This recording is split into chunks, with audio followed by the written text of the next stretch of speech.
Hey, what's going on, Upstate Speedtests? Welcome back to the channel. Today we're going to unbox the Apple Watch Ultra, and then because this is a speed test channel, we're going to run some speed tests over LTE on it. So I actually got this off Macari for about, off the top of my head I can't remember, but 150 below retail before tax. After tax. So let's open it up and see what it looks like.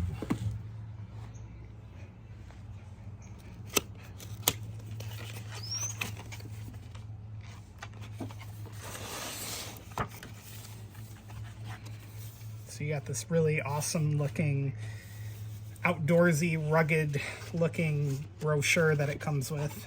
Basically tells you how to use it. Plug it in. Here's the action button. All the materials here basically.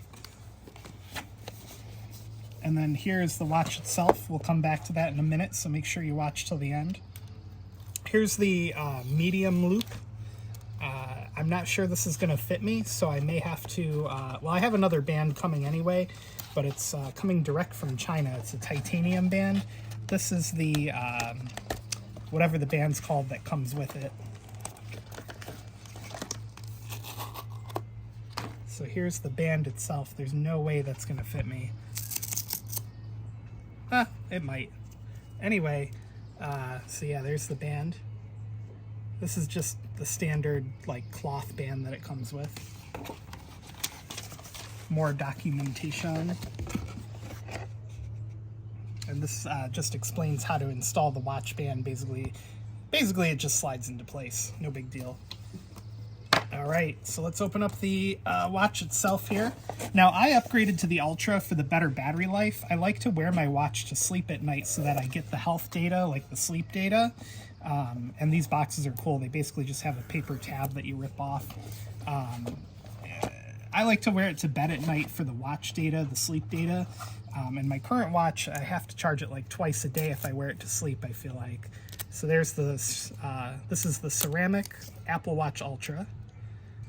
So there's the front, the 49 millimeter front. You got the dial on the side here, sleep-wake button, I think is what you call that. And then the action button on the side here. You can program this to open any app you want, basically. And yeah, there's the back. And then over here, of course, is the charging cable, which is now braided on the Ultra. So USB-C to Apple Watch.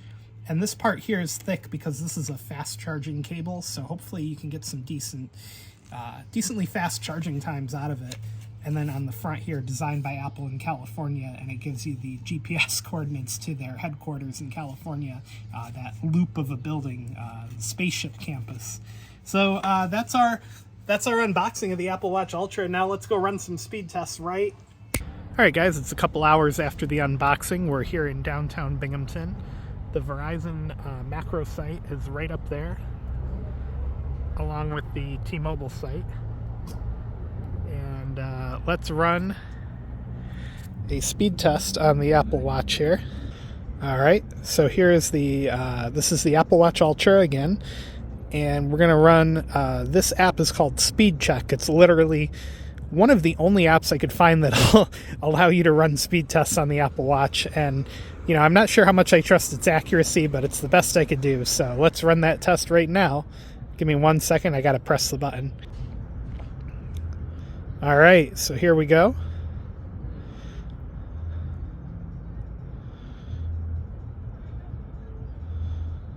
Getting about 5 and 5. Now, again, I don't really trust these results because it's coming from an Apple Watch, but 5.71 megabits per second down, 3.95 up. Let's run it one more time.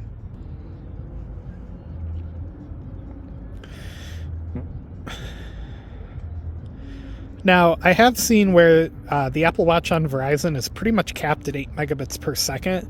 I forget where I read that, but it seems to be the case because even my older Apple Watches topped out at those same speeds.